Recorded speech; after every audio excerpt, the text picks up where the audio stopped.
NDCP, the other very distinguished personalities in this gathering.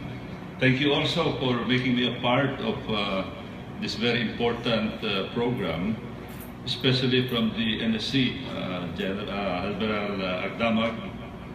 I have to mention my favorite Mista, the President of the PIBAO, General Carolina, my classmate. Thank you. I've been assigned to talk about the topic of the South China Sea issues and concerns in connection with your seminar workshop on global and regional situation affecting Philippine security. And I'd like to start by, of course, we're all familiar with this, talking about the South China Sea.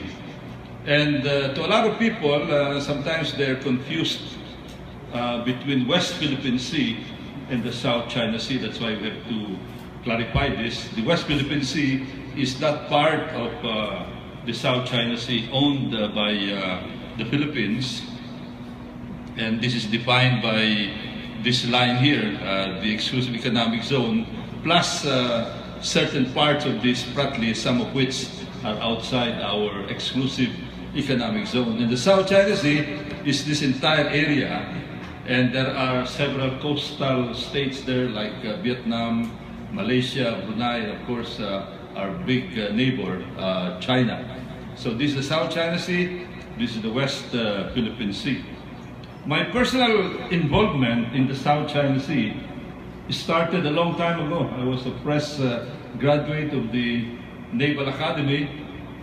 In 1971, I was part of the secret mission that landed there to send troops, weapons, equipment, and supplies to the islands owned by the Philippines. And that's me 30 pounds ago. And the intelligence officer and a flight officer, class 67 and class 65 of the Philippine Military Academy. More pictures.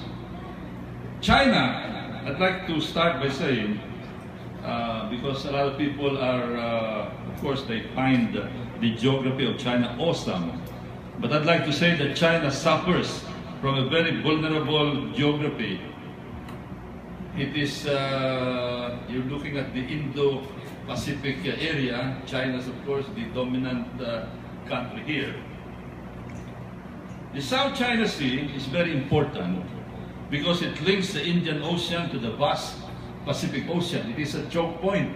The power that controls the South China Sea can control the economy of major economic powers like China, Japan, South Korea, Taiwan, and the Philippines, which is now considered an emerging economic power. India must pass through the South China Sea to interact with China, Vietnam, the Philippines, Korea, Taiwan, and Japan. And this may come as a shock to many, except those who are students of sea power, Alfred Theo Mahan. China suffers from a very vulnerable geography. For years, I've been saying this in talk shows and speeches, and I've been saying this. China is surrounded in all directions and has a short coastline compared to its landmass and population. China's naval assets have very restricted maneuvering space, unlike those of India, Japan, Indonesia, even the Philippines, and of course the United States. China's sea lines of communications, or SLOCs, are very vulnerable. SLOC is a term describing the primary maritime routes between ports used for trade, logistics, and naval forces. It is generally used in reference to naval operations to ensure that SLOCs are open or in times of war as a hostile act to close them. India's Navy can blockade China's trade passing through the Indian Ocean. A small but deadly naval force based in Singapore can paralyze China's seabound trade west of the South China Sea. Vietnamese submarines can wreak havoc on China's merchant marine and even the PLA Navy. A small squadron of Australian submarines positioned in the southern periphery of the South China Sea can stop China's seaboard trade there. To the east, China can be blocked by Japan, which has a potent navy and air force considered among the most modern and powerful in the world. And even the Philippines, with a modest investment in military upgrading, can interdict the Palawan Passage, for example, with a swarm of small guided missile boats and an array of medium-range land-based mobile missiles hidden in the passages of Palawan, Mindoro, and Luzon. And this is what you call the strategic choke point dilemma of China, a giant that is caged by bodies of water and by potentially hostile countries around it. And in fact, what I have been lecturing on, what I've been talking about, happens to jive with an assessment of the strategies. This is the Australian Strategy Policy Institute, which also spoke of the same thing. Like, for example, saying the moment the plan sails through the Taiwan Straits into the wider Western Pacific Ocean, it faces the combined naval power of the U.S. Navy and her allies, particularly Japan.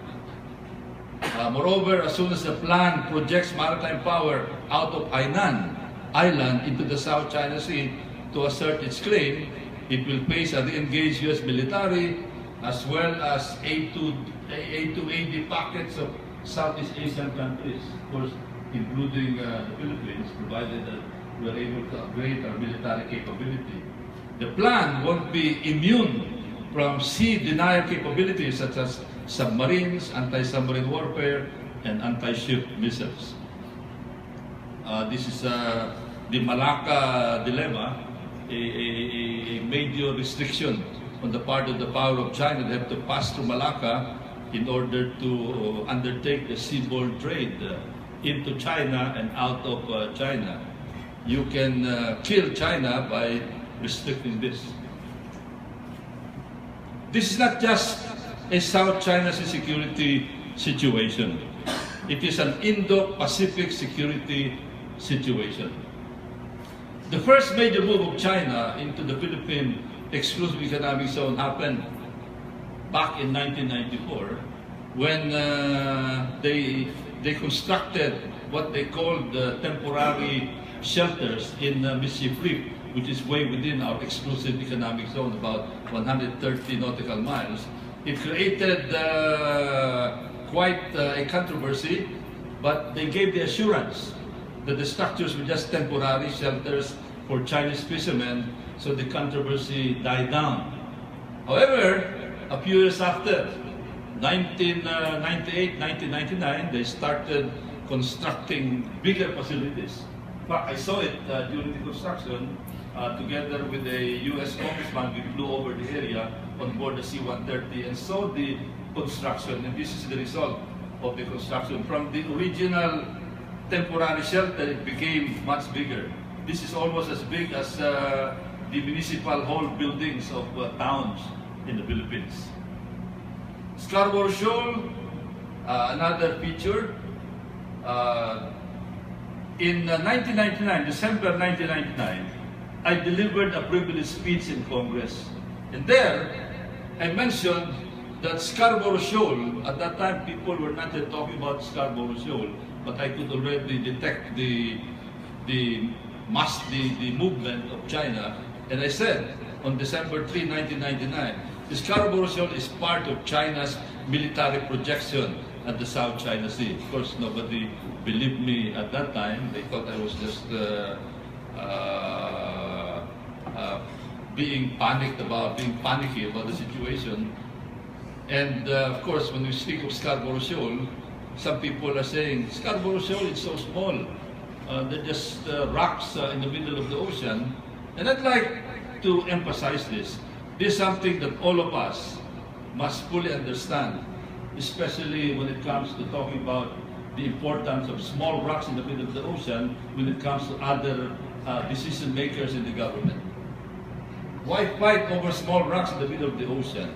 In warfare and geopolitics, the potential force of a territory is not necessarily proportionate to the size of the territory.